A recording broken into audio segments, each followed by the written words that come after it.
आएगा। तो देखो चतुर्थ अध्याय, फोर्थ चैप्टर जो है बच्चों, इसका नाम क्या है? गर्भ व्याकरण शारीर। गर्भ व्याकरण शारीर लगाओ, वेरी इंपॉर्टेंट चैप्टर। ये जो आगे के चैप्टर है बहुत इंपॉर्टेंट है, इवन सुश्रुत का शारीर ही बहुत अच्छा क्वेश्चन देके जाता है। तो देखो अब गर्भ व्याकरण नामक शारीर का व्याख्या करेंगे। इसमें सबसे पहला पॉइंट जो आता है वो आते हैं इसके अंदर, देखो प्राण का वर्णन है। कितनी बार तुम्हें बताया है कि बताओ सुश्रुत ने कितने प्राण बताए हैं बच्चों? तो 12 प्राण का वर्णन दिया है। सुश्रुत ने कितने प्राण बताए हैं? 12 प्राण, यानी कि सुश्रुत ने प्राणों की संख्या 12 बताई है। अच्छा, जब हमने चरक के सूत्र स्थान का 29 मतलब 29वां अध्याय पढ़ा था और चरक के शारीर स्थान का 7th चैप्टर पढ़ा था, तो वहां मैंने तुम्हें बताया था चरक सूत्र 9 में, चरक सूत्र 29 में, कि यहाँ पे 10 प्राण आयतन थे। तो बच्चों पूछा जाता है चरक के अनुसार कितने प्राण आयतन है? 10 प्राण आयतन है। कहाँ पर पढ़ा था? चरक सूत्र 29 में। थोड़ा सा यहाँ पे डिफरेंस था तो वो तुम्हें पता है। अभी हम ऊपर से पढ़ते हैं इसको, मतलब सरफेस से पढ़ते हैं, और अंदर हमने क्या डिफरेंस देखा था सूत्र और शारीर में, वो तुम मुझे लिख के बताओ कि क्या डिफरेंस था सूत्र और शारीर में, क्या ऐड हुआ था और क्या वहां से हटाया था। ठीक है, तो अगर तुमसे शारीर ऐसे ऐसे अगर स्थान वाइज क्वेश्चन आएगा तो तुम कैसे करके आओगे, ये सब तुम्हें मैंने चैप्टर के टाइम पे बताया था। उसके बाद आता है चरक शारीर। चरक शारीर 7th चैप्टर में कितने, वहां पर भी 10 प्राण आयतन दिए गए हैं। बस एक छोटा सा डिफरेंस है जो कि तुम मुझे बता दो। ठीक है, तो अब तुमसे पूछा जाएगा प्राण कितने होते हैं? तो प्राण जो है वो सुश्रुत के अनुसार 12 होते हैं। कौन कौन से होते हैं? देखो बच्चों, अग्नि है, सोम है, वायु है, सत्व है, रज है, तम है, पांचों इंद्रियां हैं। ठीक है, पंच इंद्रिया, और क्या होता है? भूत आत्मा। इनको क्या बोलते हैं? प्राण की संज्ञा दी जाती है। तो अग्नि, सोम, वायु, सत्व, रज और तम कैसे याद करोगे? वात, पित्त, कफ एक तरीके से याद कर लो। अग्नि जो हो जाएगा पित्त हो जाएगा, सोम जो है वो कफ हो जाएगा, और वायु जो है वो वात हो जाएगा। तो तुम ऐसे याद करो, वात, पित्त, कफ। उसके बाद आते हैं बच्चों सत्व, रज और तम आ जाते हैं तीनों। ठीक है, त्रिगुण जिनको कहा जाता है, सत्व, रज और तम आ जाते हैं। फिर यहाँ पे पंच इंद्रिया आ जाती है और लास्ट में आता है भूत आत्मा। इन्हीं को क्या कहा जाता है? इन्हीं को यहाँ पे प्राण कहा जाता है। बहुत इंपॉर्टेंट पॉइंट है, पूछा जाता है। ठीक है, कि कौन कौन सा, देखो क्वेश्चन पहला आएगा कि चरक सुश्रुत ने प्राण कितने बताए हैं? 12 प्राण बताएंगे, या फिर डिजिट में दे देंगे 12 होते हैं। और या फिर तुमसे पूछेंगे बताओ निम्नलिखित में से सुश्रुत के 12 प्राण में कौन सा है कौन सा नहीं है। तो इस तरीके से क्वेश्चन आएगा। अब यहाँ देखो, नेक्स्ट यहाँ से होता है त्वचा वाला पॉइंट स्टार्ट। तो त्वचाओं का वर्णन हम देखते हैं। तो सबसे पहले, इस प्रकार भूत आत्मा अधिष्ठित शुक्र और शोणित के पक्व होने पर जिस प्रकार दूध पर मलाई आती है, उसी प्रकार 7 त्वचाओं के स्तर यानी कि लेयर बनते हैं। क्या बोल रहे हैं? जैसे कि शुक्र और शोणित के पकने पर गर्भ बनता है, बोल रहे भूत आत्मा अधिष्ठित शुक्र और शोणित के पक्व होने पर जब गर्भ की उत्पत्ति हो जाती है, या फिर यहाँ पे बोलेंगे कि जिस प्रकार दूध पर मलाई आती है। ठीक है, मलाई को क्या बोलते हैं बच्चों? संतानिका वर्ड से हम समझते हैं। जैसे कि दुग्ध के ऊपर संतानिका आती है, उसी प्रकार क्या होता है, हमारी स्किन की जो है वो लेयर्स का फॉर्मेशन यहाँ पे बताया गया है सुश्रुत संहिता में। तो देखो क्वेश्चन आएगा यहाँ पे, इसको टिक कर लो। तस्य खलवेल प्रवृत्ति शुक्र शोणितस्य, इसमें बच्चों यहाँ टिक करो। क्षीरस्य संतानिका सप्त त्वचा भवती, जैसे कि क्षीर के ऊपर, दुग्ध के ऊपर संतानिका आती है, उसी प्रकार यहाँ पे 7 त्वचाएं जो है उनका फॉर्मेशन बताया है। तो इतना ही तुम्हें लिख के देगा, क्षीरस्य संतानिका। और फिर पूछेगा बताओ ये रेफरेंस किसके संदर्भ में सुश्रुत ने बताया। बहुत इंपॉर्टेंट पॉइंट है, क्षीरस्य संतानिका। ठीक है, संतानिका वर्ड का मतलब याद रखना, तब जाके तुम्हें यहाँ पे याद आएगा। संतानिका वर्ड का मतलब है दूध की जो मलाई होती है उसके लिए वर्ड आया है। तो ये किसके लिए आएगा? स्वप्त त्वचाओं के लिए। ठीक है, ये भी क्वेश्चन पूछा जा सकता है। बताओ सुश्रुत के अनुसार कितनी त्वचाएं होती हैं? तो सुश्रुत के अनुसार जो है वो 7 त्वचाएं होती हैं। लिख लो बच्चों, इस पॉइंट को लिखो। त्वक संख्या, त्वक संख्या। तो त्वक संख्या में देखो, चरक ने जो है वो कितनी त्वचा बताई है? 6 बताई है। उसके साथ साथ बच्चों अष्टांग संग्रह ने भी बताई है। हर जगह हम देखते हैं अष्टांग हृदय जो है वो चरक के अनुसार चलते हैं, और मैक्सिमम टाइम्स अष्टांग संग्रह जो है ना वो सुश्रुत के अनुसार चलते हैं, ठीक है। लेकिन बच्चों त्वक की संख्या में चरक के अनुसार अष्टांग संग्रह की होती है, और यहाँ पे काश्यप तो पूरी तरीके से चरक के अनुसार ही चलते हैं। फिर आएगा यहाँ पे कौन सा, सुश्रुत। सुश्रुत जो है वो कितनी बताते हैं, सप्त त्वचा बताते हैं, जिनकी अष्टांग हृदय ने भी सप्त त्वचा बताई है, और शारंध्र तो पूरी तरीके से सुश्रुत के अनुसार चलते ही हैं। तो ये पॉइंट सबसे पहले फर्स्ट लेयर क्वेश्चन तुमसे यही पूछा जाएगा कि बताओ त्वचा जो है वो कितनी है, और इसमें त्वचा के नंबर से क्वेश्चन बहुत इंपॉर्टेंट है, पूछे जाते हैं। त्वचा का हर वर्ड इंपॉर्टेंट है बच्चों। चलो अब देखो यहाँ पे एक एक त्वचा के बारे में पढ़ेंगे। पहली जो त्वचा आती है वो आती है प्रथम अवभासनी नाम की त्वचा। कौन सी त्वचा होगी पहली, अवभासनी नाम की त्वचा होगी। ये देखो जो सब वर्ण को प्रकट करती है, ठीक है, और 5 प्रकार की छाया को प्रकाशित करती है। तो बच्चों यहाँ देखो, सर्वान वर्ण अवभाष्यति, सारे वर्णों को प्रकट करने वाली होती है, सब कलरों को क्या करती है यहाँ पे प्रकट करने वाली होती है। पंचविध चा छाया प्रकाशति, अब तुम्हें पता है छाया कितने प्रकार का होता है, छाया 5 प्रकार का होता है। तो 5 प्रकार की छाया को क्या करती है, प्रकाशित करती है। बच्चों इसके अंदर एक तो ये दिया गया है, और एक जो दूसरा क्वेश्चन है ना वो इसके अंदर आता है कि इसमें इसका प्रमाण क्या है। देखो एक ही लेयर के अंदर तुम्हारे 3 तरीके से 3 पार्ट बनेंगे। पहला पार्ट तो ये कि ये क्या करती है, ठीक है। दूसरा पार्ट ये होता है कि इसका प्रमाण क्या है, और तीसरा पार्ट ये होता है कि इस त्वचा की लेयर में कौन कौन से स्किन डिजीज जो है वो हो सकते हैं। तो इस त्वचा में सिद्म और पद्म कंटक नाम का जो है, सिद्म कुष्ठ और पद्म कंटक, ठीक है, इनका अधिष्ठान इसी त्वचा में होता है। मान लो कांटा लग गया या फिर सिद्म कुष्ठ हो गया, तो वो कहाँ होता है, वो जो है अवभासनी जो त्वचा है हमारी उसके अंदर ये डिसऑर्डर्स होने वाले होते हैं। तो सोचो एक ही त्वचा के अंदर कितने सारे क्वेश्चन हो गए। पहला क्वेश्चन, पहले नंबर की जो त्वचा है उसका नाम क्या है, ठीक है, ये भी पूछा जाता है पहले नंबर की लेयर की त्वचा का नाम क्या है। दूसरा क्वेश्चन, इसका ये क्या क्या करती है, ठीक है, वर्ड का अवभाषण मतलब वर्ड को अवभासिती मतलब प्रकट करेगी, पंचविध छाया को प्रकाशित करेगी। तीसरा क्वेश्चन, इसका प्रमाण क्या है, तो ब्रीही अष्टदश भाग प्रमाण बोल रहा है बच्चों। ब्रीही का मतलब होता है चावल, मान लो तो चावल जितना होता है उसका 1/8 ब्रीही, मतलब चावल का कितना पार्ट, चावल का 1/8 पार्ट जो है, इतनी इसकी मोटाई होगी। सोचो कितनी पतली लेयर है, ठीक है। तो 1/8 नहीं, सॉरी 1/18, क्योंकि यहाँ पे अष्टादश लिखा हुआ है।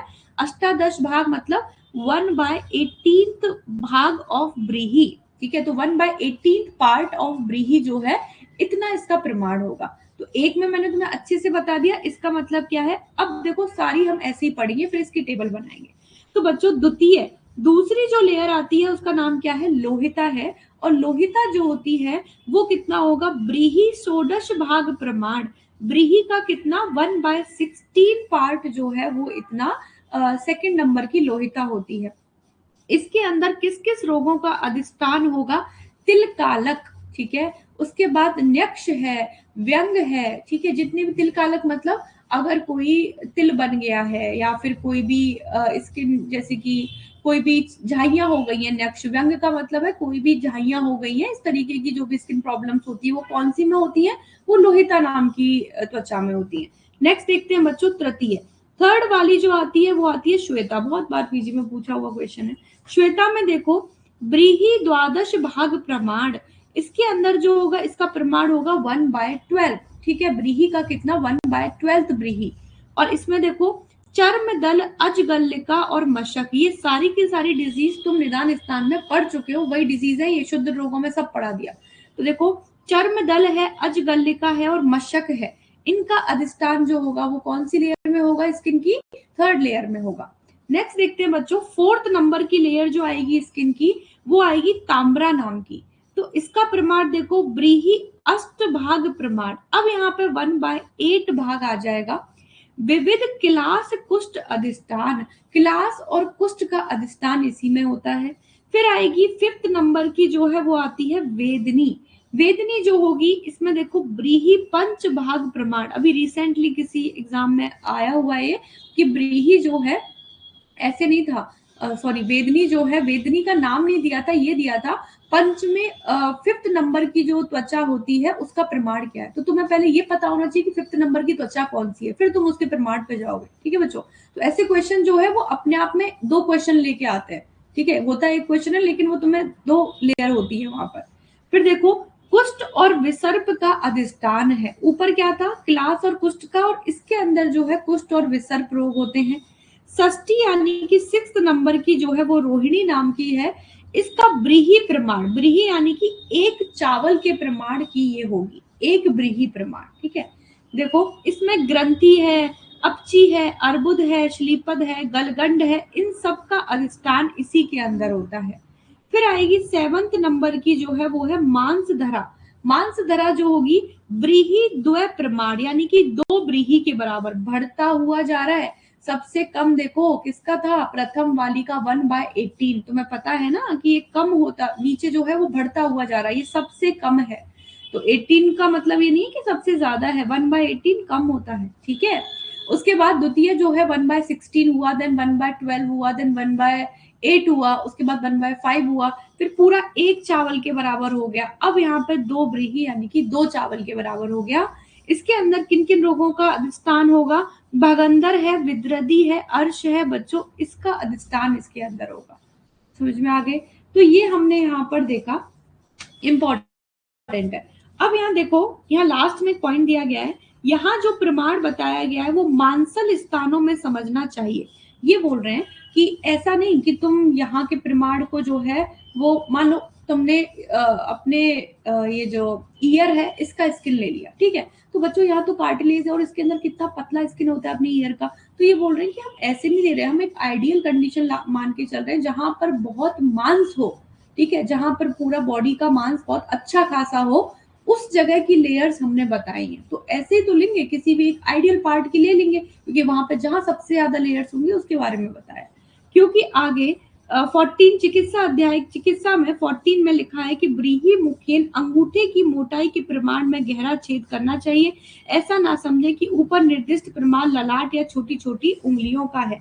तो हम ये नहीं बोल रहे कि तुम्हारे पूरे फोरहेड पे कितनी पतली स्किन होती है, तो ऐसा ना समझे कि हमने जो है वो ललाट का तुम्हें बता दिया, ऐसा नहीं समझना है। ठीक है, तो ये हमें यहाँ पर टिक कर लेना है। तो तुमसे पूछा जाए कि बताओ ये प्रमाण कौन से भाग का है, तो मांसल अवकाशेषु, मांसल प्रदेश का है, ना कि ललाट का या फिर छोटी छोटी उंगलियों की स्किन तुम ले लो तो हमने वहां का प्रमाण तुम्हें नहीं बताया है। ठीक है, अब यहाँ पे एक और टिक कर लो, ब्रीही मुखेन अंगुष्ठ उदर प्रमाण अवगाढ़ विद्यते, किसमें, वक्ष और उदर प्रदेश में।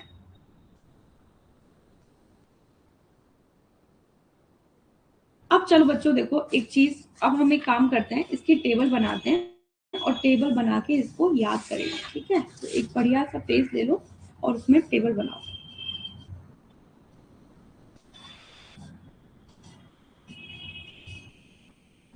यहाँ लिख लेना PG2 2025 का क्वेश्चन। ठीक है, यहाँ लिखो पहले त्वचा। त्वचा जो है, त्वक जो है बच्चों, वो सुश्रुत ने कितनी बताई हैं, सुश्रुत ने 7 बताई हैं, जिसकी टेबल हम अभी बनाएंगे। ठीक है, सुश्रुत के साथ साथ और किन लोगों ने बताई हैं अभी अभी लिखवाया है, अष्टांग हृदय ने प्लस शारंगधर ने। ठीक है, दोनों ने। उसके बाद आएगा यहाँ पे कौन सा, चरक। चरक जो है वो 6 बताते हैं, तो मुझे लगता है कि हमें ये भी याद कर लेना चाहिए। तो ऐसे करके श्लोक आता है, शरीरे षट त्वचा, शरीरे षट त्वचा। ऐसे ही चरक ने यहाँ पे ये वर्ड दिया है, मतलब शरीर में कितनी त्वचाएं बताई है, 6 त्वचा। और कौन से आचार्य ने बताया है बच्चों, अष्टांग संग्रह ने और काश्यप ने, दोनों ने बताया, ये हमने देखा था। अब देखो बच्चों, इस चरक ने क्या किया है, चरक ने 6 त्वचा तो बताई है, लेकिन जब तुम चरक का, मैंने तुम्हें पढ़ाया भी हुआ है पहले। ठीक है, तो इसमें बच्चों इन्होंने ना ऐसे नहीं बोला है कि प्रथम त्वचा द्वितीय त्वचा, नहीं, इन्होंने सिर्फ देखो 2 त्वचा तो बताई है, प्रथम बताया है और द्वितीय बताया। प्रथम में इन्होंने लिखा है 6 त्वचाओं में से, ठीक है, प्रथम जो है इन्होंने उदक धरा मानी है, और द्वितीय जो है इन्होंने कौन सी मानी है, अशरक धरा यानी कि रक्त धरा मानी है।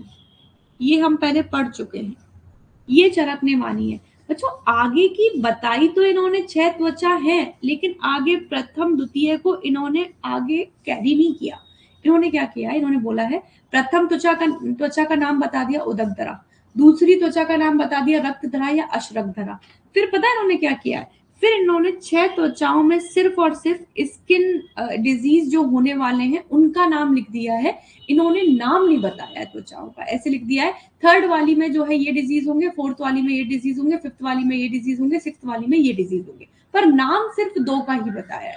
तो ये भी चीज तुम्हें आनी चाहिए। तो चलो लिख लेते हैं हम। तो प्रथम और द्वितीय। अब लिखो यहाँ पे थर्ड वाली। थर्ड वाली में इन्होंने जो डिजीज नाम नहीं बताया, डिजीज बता दिए डायरेक्ट कि थर्ड वाली में जो है सिद्म और क्लास डिजीज होते हैं, और फोर्थ वाली जो है इसके अंदर दद्रु और कुष्ठ डिजीज होता है। उसके बाद फिफ्थ वाली जो है क्या होगा, अलजी, और कौन सी होगी, विद्रदी होगी। लिखते जाना मेरे साथ साथ, विद्रदी होगी। और सिक्स्थ वाला जो होगा बच्चों वो कौन सा होगा, तम आएगा इसके अंदर, और अरुणशिका, तम और अरुणशिका। ये इस तरीके से इन्होंने 6 त्वचाएं बताई हैं, जिसके अंदर आगे की 4 त्वचाओं का नाम नहीं है, सिर्फ और सिर्फ डिजीज बता दी है। तो हम भी कहां से नाम पढ़ेंगे, नहीं पढ़ेंगे। कैसे याद करोगे इसको, इसको देखो ऐसे याद करोगे। पहले हमने ऐसे याद किया है, JR सिक्की दक्कू। अजीब है लेकिन 4-5 बार बोलोगे ना तो याद हो जाता है। अविता, JR सिक्की दक्कू अविता, ठीक है, ऐसे याद रखना, JR सिक्की दक्कू अविता, बहुत इंपॉर्टेंट, यहां से भी क्वेश्चन आते हैं चरक्के से भी। JR सिक्की दक्कू अविता। तो जे से हो जाएगा यहाँ पे जल वाली, उदक को जली तो कहते हैं, तो तुम यहाँ पे समझ जाना, उदक लिखा हुआ आएगा वहां पे, तुम अपना जल याद रख लेना, ठीक है। तो उदक धरा हो जाएगा। अशरग को रक्त ही तो कहते हैं, तो यहाँ पर क्या हो जाएगा, रक्त धरा यानी कि अशरग धरा हो जाएगा। सिक्की का मतलब है सिद्म और क्लास, क्या क्या है, सिद्म और क्लास। फोर्थ वाली में देखो दक्कू का मतलब है दद्रु और कुष्ठ, ठीक है। तो तुमसे ऐसे पूछेगा चरक के अनुसार फोर्थ वाली त्वचा में कौन कौन से यहाँ पे डिजीज होंगे, तो ऐसे याद करना, JR सिक्की, तो ऐसे भी याद रखना, JR जो है तो डायरेक्टली याद हो जाएंगे, इनको छोड़ो। सिक्की, सिक्की मतलब सिद्म और कुष्ठ, दक्कू मतलब दद्रु और कुष्ठ, आवी का मतलब है अलजी और विद्रदी, और TA का मतलब है तम और अरुणशिका, ठीक है बच्चों। तो यहाँ पे ऐसे हमें याद करना है, लिख लो इसको। फिर हम चरक का बनाए, सुश्रुत का बनाएंगे, इसको लिखो।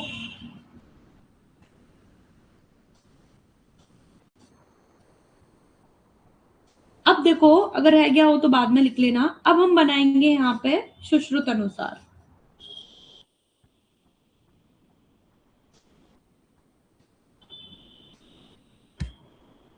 ठीक है। देखो तो बच्चों सबसे पहले यहाँ पे पहला कॉलम बनाओगे त्वचा का, त्वक लिख लो, त्वचा लिख लो, कुछ भी लिख लो। दूसरा कॉलम बनाएंगे इसका प्रमाण, और तीसरा कॉलम बनाएंगे हम इसका रोगों का अधिष्ठान।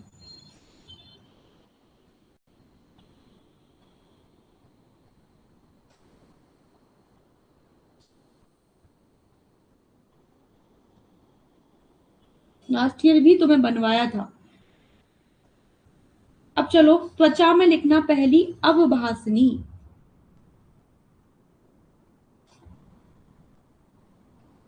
लिखते जाना मेरे साथ साथ। अवभासनी में जो है बच्चों वो क्या क्या होगा, यहाँ पे एक काम करती हूँ, सारा पहले बना लेती हूँ, ये कलर डिफरेंशिएशन से तुम्हें ज्यादा अच्छा याद हो जाएगा। दूसरी आएगी यहाँ पे लोहिता, ठीक है। तीसरी आएगी श्वेता,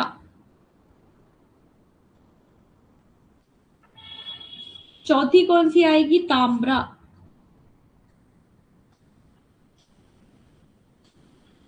उसके बाद आएगी वेदनी।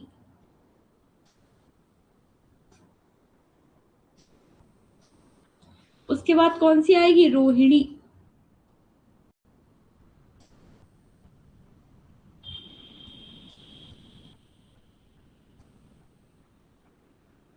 रोहिणी के बाद आएगी लास्ट में मांसधरा। ठीक है, अब उसके बाद देखो कैसे नंबर डालो इस पे। 1 2 3 4 5 6 7। अरे 1 2, सॉरी सॉरी, मैंने यहाँ पे 1 डाल दिया। 1 2 3 4 5 6 और बच्चों 7। ठीक है, ये हो जाएगा। अब सबसे पहले तो हम इनका सीक्वेंस याद कर लेते हैं। देखो बहुत अच्छे से लेयर बाय लेयर याद कर रहे हैं, यही तुम्हें याद करके जाना है आज इस क्लास में।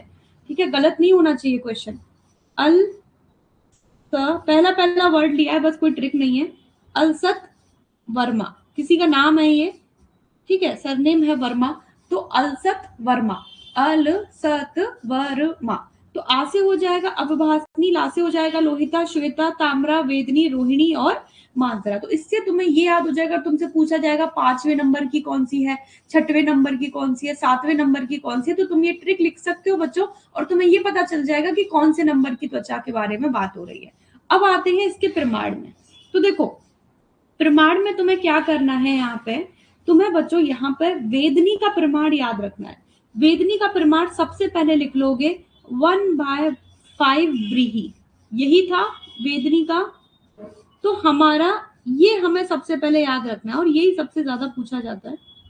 वेदनी का याद रखना है 1/5 व्रीहि होता है। ठीक है, अब कैसे चलेंगे हम, इसके अगर नीचे आएंगे यहाँ पे तो यहाँ लिख देंगे 1 और 2, यानी कि 1 व्रीहि और 2 व्रीहि। अगर एग्जाम में आएगा तो प्लीज इसको बनाना है, चाहे तुम्हें 1 मिनट पूरा 2 मिनट तुम्हें पेपर क्वेश्चन में लग जाए, लेकिन बना के ही इसको लिख के आओगे, वरना गलती हो जाएगी तुमसे। ठीक है, उसके बाद क्या लिखना है, देखो उसके बाद ऐसे लिखोगे बच्चों 1/8, 1/12, 1/16 और 1/18। उल्टा चलोगे, 8 12 16 18। कैसे? यहाँ पे इसको याद रखना है सिप। ठीक है, इसमें क्या याद रखोगे? सिप याद रखोगे, और लोहिता के अंदर जो है वो याद रखोगे यहाँ पे TVN। TVN याद कर लेना, या फिर क्या याद करोगे? तन्वी लिख लोगे यहाँ पे, तन्वी। तन्वी जो है वो लोहित कलर के कपड़े पहनती है। तन्वी से क्या आ जाएगा? तिल, कालक, न्यक्ष और व्यंग आ जाएगा।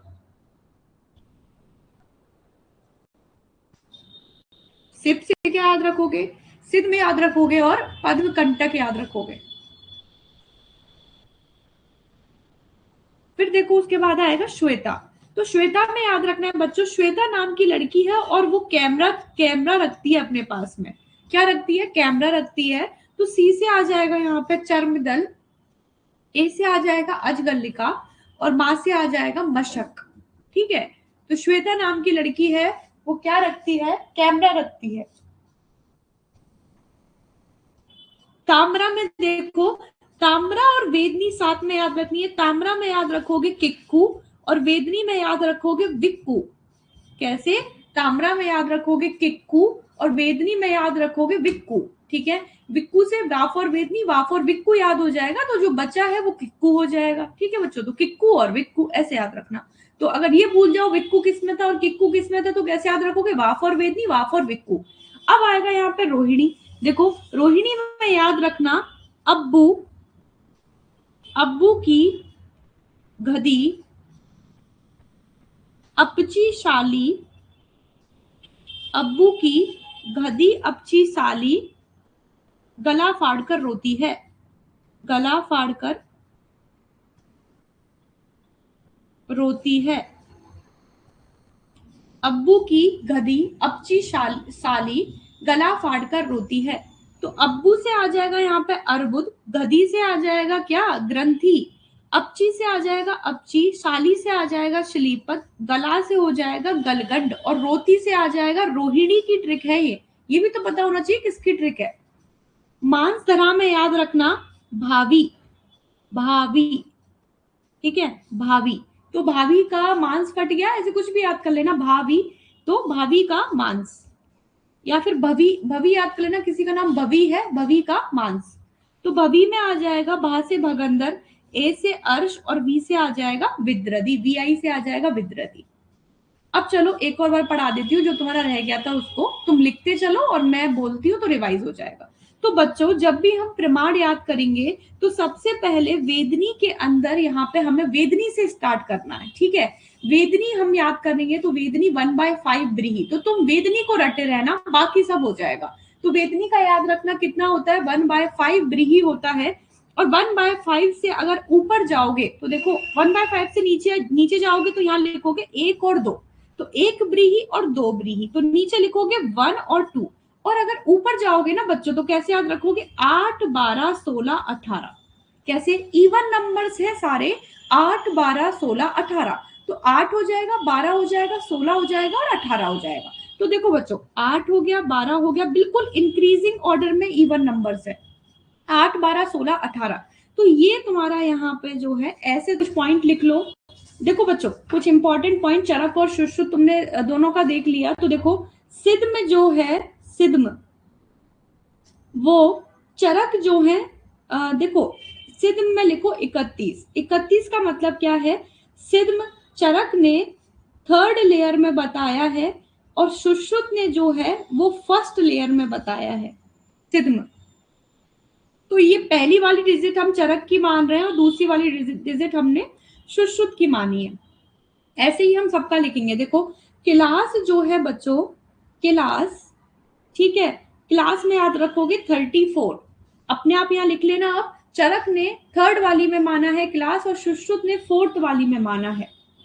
अब आएगा यहाँ पे कुष्ठ, कुष्ठ जो है इसमें याद रखोगे 4, 4, 5, तो 4 जो डिजिट है ये तो चरक की है और 4 और 5 जो है वो शुश्रुत की डिजिट है। मतलब चरक ने कुष्ठ को 4 में माना है और शुश्रुत का तुम्हें पता है किक्कू और विक्कू, यानी कि 4th और 5th दोनों में आएगा कुष्ठ। फिर लिखो विद्रदी, तो बच्चों विद्रदी जो है उसमें याद रखोगे 57, 57 यानी कि चरक ने 5th में माना है और शुश्रुत ने 7th में माना है। तो आज हमने ये पूरा का पूरा जो है हमने क्या पढ़ा बच्चों, आज हमने त्वचा के बारे में पढ़ा, किसके बारे में, त्वचा के बारे में, ठीक है। तो ये हमारे पास एक बहुत इंपॉर्टेंट पॉइंट था जो हमारा कवर हो गया। अब चलो उसके बाद देखो नेक्स्ट देखते हैं, यहाँ पे नेक्स्ट जो आएगा बच्चों वो आएगा कला। तो त्वचा हमारा खत्म हो गया, हमने चरक और शुश्रुत दोनों का पढ़ लिया। नेक्स्ट देखते हैं कला। तो चलो कला का वर्णन आएगा, जैसे त्वचा इंपॉर्टेंट है वैसे वहां पे कला भी उतनी ही इंपॉर्टेंट है। तो कला के लिए भी लिखो वेरी इंपॉर्टेंट। ये 2 पार्ट शारीर स्थान के ऐसे चॉइस ऑफ द क्वेश्चन है ना जहां से आना ही आना है। देखो कलाएं भी कितनी होती हैं, 7 होती हैं, तो जितनी हमारे पास में त्वचा होती है उतनी ही कलाएं भी होती हैं। तो कलाएं भी कितनी होंगी, 7 होंगी।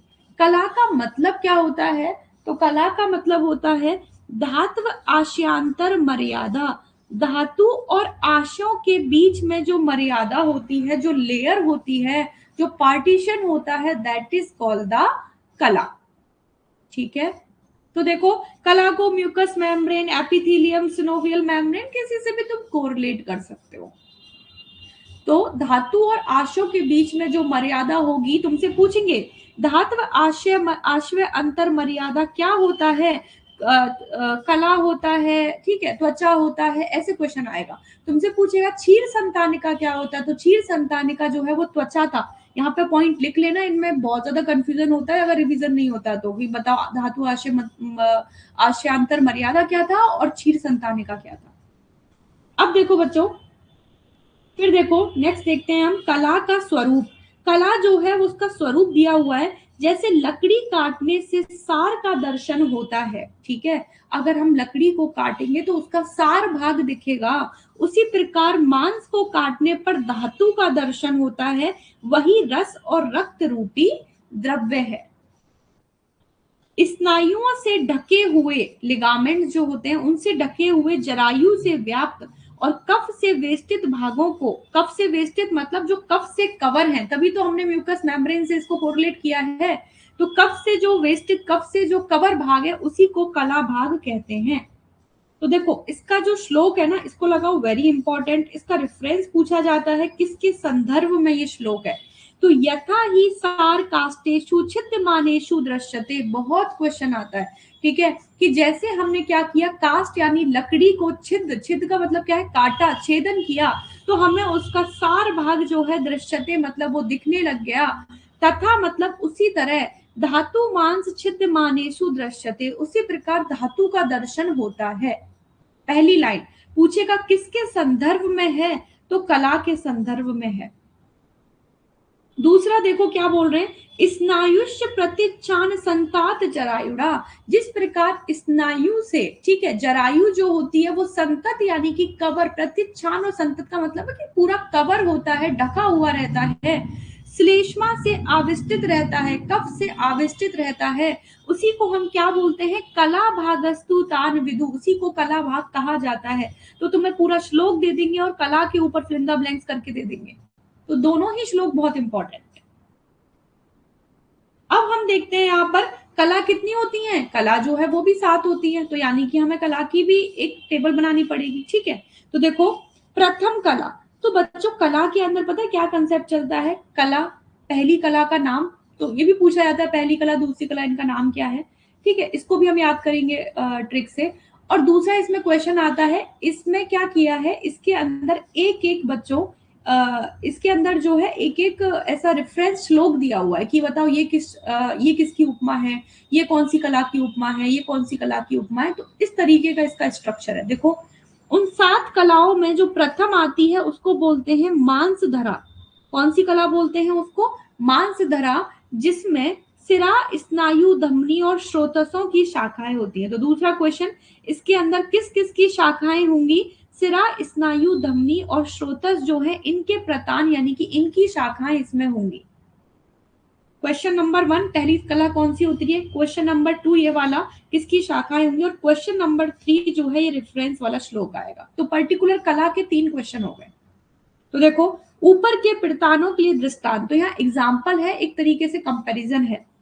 भूमि पर पंख और जल में रहने वाले विष तंतु मृणाल जैसे चारों ओर बढ़ते हैं, ठीक है, उसी प्रकार यहाँ पे जो है बच्चों मांस में सिरा आदि फैलते हैं। ये श्लोक इन्होंने आगे नहीं लिखा है, मैं बता रही हूँ कि जैसे भूमि पर जो कीचड़ है और उस कीचड़ और जल में रहने वाला जो मृणाल, मृणाल मतलब जो कमल का फूल है, तुम्हें पता है कमल कीचड़ में खिलता है, ठीक है, तो कमल की जो नाल है वो पूरी तरीके से जिस प्रकार वहां कीचड़ में फैलती है, उसी प्रकार जो हमारे पास मांस में सिरा आदि फैलते हैं, तो तथा मांसे सिरा आदि, उसी प्रकार मांस में सिरा आदि फैलती हैं। तो टिक कर लो, श्लोक तुम्हें बहुत इंपॉर्टेंट रेफरेंस के लिए पूछेंगे कौन सी कला से संबंधित श्लोक है। यथा विष मृणाल, विष का मतलब है कमल का फूल, ठीक है, तो जैसे कि विष मृणाल का मतलब वही कि कमल का फूल हो जाएगा, उसी की नाल हो जाएगी। विवर्धनते समन्तता, तो पूरे उसमें क्या होती है, जाल की तरह विवर्धनते, वर्धित मतलब वृद्धि हो जाती है, फैल जाती है। उसी प्रकार यहाँ पर देखो भूमि के अंदर जो पंख उदक होता है उसमें फैल जाती है, उसी प्रकार सिरा आदि मांस में जो है सिरा आदि फैल जाती है। तो इसका रेफरेंस जो है वो तुम्हें याद रखना है, ठीक है। तो ये हमने पहली कला के बारे में पढ़ लिया। अब आएगा हमारे पास दूसरी कला। दूसरी कला जो होगी वो होगी रक्तधरा कला। कौन सी, रक्तधरा कला।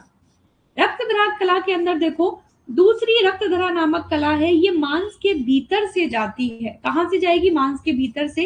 इसमें रक्त का वहन होता है।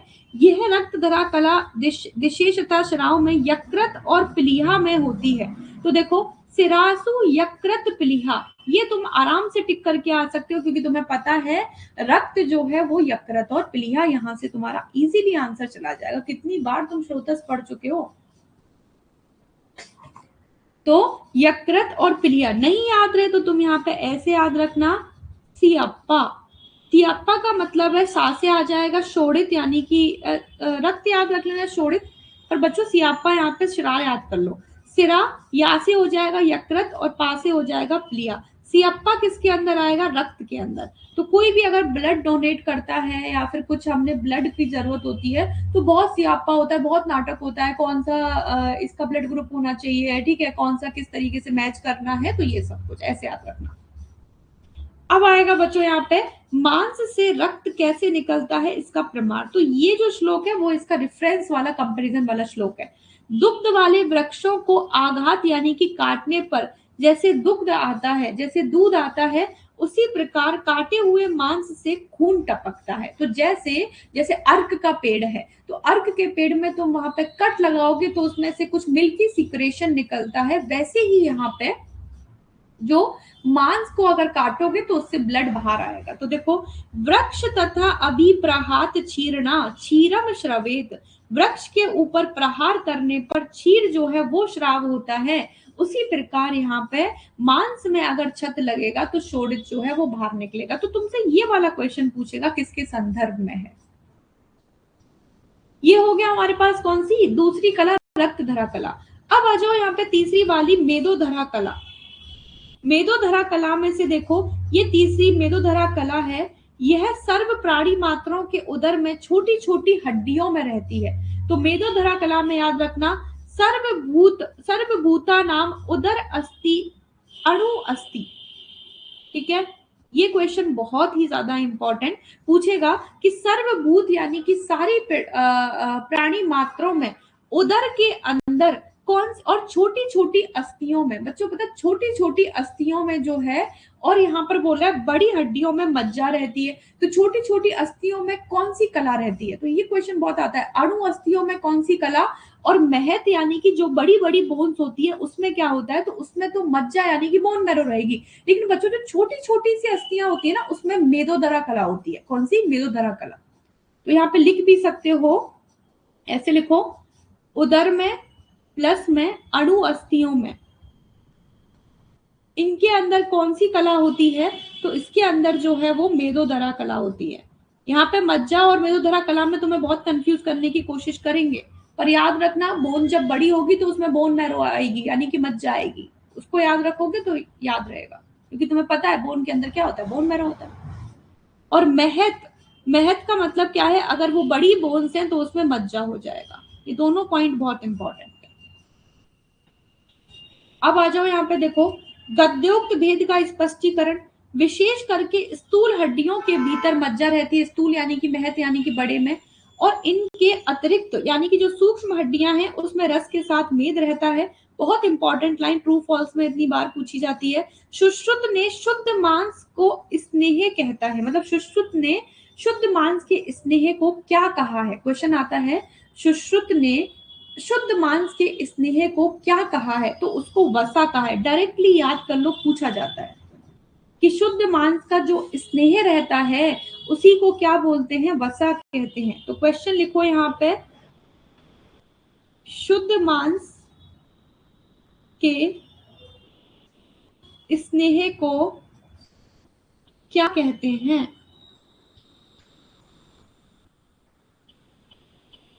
वसा कहते हैं। शुद्ध मांस के स्नेह को क्या कहते हैं, वसा कहते हैं। तो शुद्ध मांसन से या स्नेह सा डैश परिकीर्तिका, तो ऐसे परिकीर्तिता, तो ये भी क्वेश्चन तुमसे आ सकता है। यहाँ पे वसा के ऊपर फिल इन द ब्लैंक्स करके देंगे तुम। समझ में आ गया। अब उसके बाद देखो यहाँ पर जो हमने पढ़ा था वही लिखा हुआ है, मज्जा जो है स्थूल हड्डियों में रहती है, मेद जो है सूक्ष्म हड्डियों में रहता है, और वसा जो है शुद्ध मांस का स्नेह है।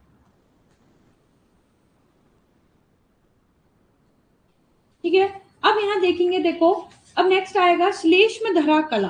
तो श्लेष्म धरा कला का कार्य देखो, जिस प्रकार अक्ष यानी कि चक्र में घूमने वाला दंड, या फिर तुम बोल लो अक्ष यानी कि पहिया, ठीक है, तो उसके ऊपर तेल छोड़ने से गाड़ी का चक्र अच्छी तरह घूमता है। तुम्हें पता है ग्रीस का यूज करते हैं हम, ठीक है, जिससे कि जो हमारा गाड़ी का जो पहिया है वो अच्छी तरीके से वहां पे मूव करे, तो वही बोल रहे हैं। तो जिस प्रकार अक्ष यानी कि चक्र में घूमने वाला दंड, ठीक है, उसके ऊपर अगर ग्रीस जैसा स्ट्रक्चर या फिर तेल अगर लगा दो तो वो अच्छी तरीके से वहां पे घूमता है, उसी प्रकार श्लेष्मा से युक्त संधियां अगर हमारे जॉइंट्स में क्या रहेगा, श्लेष्मा यानी कि सिनोवियल फ्लूइड रहेगा। एक तरीके से हम उसको फ्लूइड को हम किससे कोरिलेट करते हैं आयुर्वेद में, कब से कोरिलेट करते हैं, तो बच्चों अगर हमारी संधियां यानी कि जॉइंट्स में सिनोवियल फ्लूइड प्रॉपर रहेगा तो उनका मूवमेंट जो है वो अच्छा रहता है, ये तुम जानते हो, ठीक है। तो यही इसका बोला गया है, स्नेह अभ्यक्ते यथा अक्षय चक्रम साधु प्रवर्तते।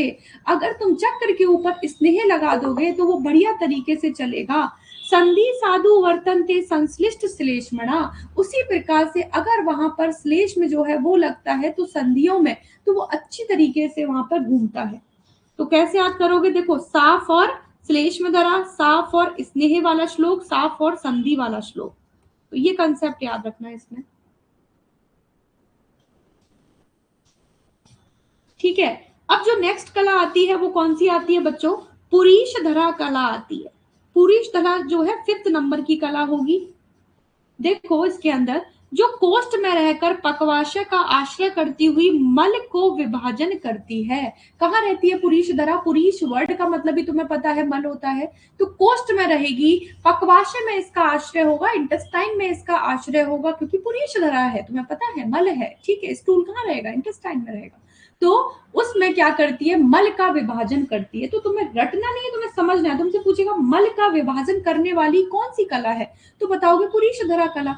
अब यहाँ देखो, यकृत के पास कोष्ठ और आंत्र का आश्रय करती हुई, यकृत के पास किसका, कोष्ठ का और आंत्र का आश्रित करती हुई उंडुक में रहने वाले मल को विभक्त करने वाली कला जो है वो मलधरा कला कहलाती है। तो तुमसे जो क्वेश्चन पूछा जाता है वो यकृत वाला पूछा जाएगा, क्योंकि ये देखो इसमें कोई कुछ नहीं पता चलता है कि कौन सी कला का है, कि यकृत समन्तात, समन्तात का मतलब है बिसाइड, उसके साइड में, तो यकृत के पास में कोष्ठ और आंत्र में जो आश्रित रहती है वो कौन सी कला है, ये पूछेगा बच्चों। तो पुरीश धरा कला, तो यहां तक पहुंचने में थोड़ी सी दिक्कत आ जाती है, कौन सी होगी, तो तुम बस इतना याद रखना, कोष्ठ आ जाए, पक्वाशय आ जाए, ठीक है, उंडुक आ जाए, समझ जाना, बस मल वाली लगा के आना है। उंडुक क्या है, उंडुक जो है वो कोलोन को ही बोलते हैं, ठीक है। अब आएगी यहाँ पे कौन सी, 6th नंबर की पित्त धरा कला, और लगाओ इसको खूब सारे स्टार, वेरी वेरी इंपॉर्टेंट। पित्त धरा कला, पित्त धरा कला को शारंगधर क्या बोलते हैं, अग्नि धरा कला बोलते हैं। जब हम अभी टेबल बनाएंगे तो वहां पर सुश्रुत का भी बनाएंगे और शारंगधर का भी बनाएंगे, क्योंकि शारंगधर से यहाँ पे बहुत सारे क्वेश्चन आते हैं, शारंगधर का पार्ट भी इंपॉर्टेंट है कला का। तो वहां पर सिर्फ नाम अलग किए हैं, बाकी और कोई ज्यादा डिफरेंस नहीं है, सिर्फ नामों में डिफरेंस है, तो वो देख लेंगे। छठी पित्तधरा नामक कला है, जो अशित खाद्य पेय लेहा, ये जो 4 प्रकार के हमारे आहार होते हैं उनको अमाशय से निकालते हुए पक्वाशय की ओर ले जाकर धारण करती है, उसी को पित्तधरा कला कहते हैं। तो बच्चों तुमसे पूछा जाएगा, चतुर्विध अन्नपान अमाशयात, चतुर्विध अन्नपान को अमाशय से लेकर पक्वाशय, प्राच्वित, प्राच्वित का मतलब होता है निकालना, तो चतुर्विध अन्नपान को अमाशय से निकालकर पक्वाशय में उपस्थित करती है, धारण करवाती है, कौन सी कला है, तो पित्तधरा कला है। तो सिर्फ इतना सा पॉइंट देता है, फिर बोलता है कौन सी कला के लिए है चतुर्विध अन्नपान वाला, तो पित्तधरा कला। शारंगधर कौन सी कला बोलते हैं, अग्निधरा कला बोलते हैं, लिखवा दूंगी इसको। अब देखो ऊपर के अर्ध में श्लोक, तो भोजन किया हुआ, खाया तथा पान किया हुआ, लीड यानी कि चाटा हुआ या 4 प्रकार का भुक्त पदार्थ मनुष्य के पेट में तेज से क्या हो जाता है, सूख जाता है, और यथा समय वो जीर्ण हो जाता है। तो ये इतना इंपॉर्टेंट नहीं है, तेज आ गया, ठीक है, शोषित आ गया, तो सब समझ जाओगे, खाना अगर जीर्यति हो रहा है तो पित्त का काम है, तो ये तुमसे नहीं पूछेगा, पर टिक कर लो, तत् जीर्यति यथा कालम शोषितम पित्त तेजसा। जीर्यति मतलब यहाँ पे उसका जीर्ण हो जाना, पच जाना, किसका काम है ये, पित्त और तेज का काम है। अब लास्ट आएगी यहाँ पे कौन सी, शुक्रधरा कला, बहुत इंपॉर्टेंट ये भी। इसमें जो क्वेश्चन आता है वो ये आता है, शुक्रधरा कला का स्थान क्या है, तो बच्चों सर्व प्राणी नाम सर्व शरीर व्यापनी, सारे प्राणियों में पूरे शरीर में व्याप्त रहती है। तो तुमसे पूछेगा शुक्रधरा कला जो है वो कहाँ होती है, तो सर्व शरीर यानी कि पूरे शरीर में व्याप्त होगी बच्चों। यहाँ लिख लो, बहुत इंपॉर्टेंट, पूरे शरीर में व्याप्त होगी, यही क्वेश्चन आता है इससे। एक और क्वेश्चन आएगा, देखो, शुक्र व्यापकता के लिए दृष्टांत, शुक्र की पूरे शरीर में जो व्यापक है उसके लिए क्या एग्जाम्पल है? जैसे दूध में घी पूरे में रहता है, दूध से तुम्हें पता है दूध से घी निकलता है ना, तो दूध में घी सर्वत्र रहता है। गन्ने में गुड़ जो है वो गन्ने से गुड़ बनता है, तो गन्ने में जैसे पूरे में ही गुड़ रहता है, उसी प्रकार पुरुषों में के शरीर में शुक्र रहता है। तो बच्चों दोनों ही श्लोक पूछे जाते हैं, वेरी इंपॉर्टेंट। यथा पयसी सर्पीषु गुड़ इक्षु रसे यथा, जैसे कि पयसी यानी कि दूध में सर्पी होता है, गुड़ में इक्षु रस में गुड़ होता है, उसी प्रकार शरीर में शुक्र जो है वो पूरे शरीर में व्याप्त रहता है। तो तुमसे पहला वाला श्लोक पूछेंगे कौन सी कला के लिए आया है, तो फॉर शुक्रधरा कला। समझ गए?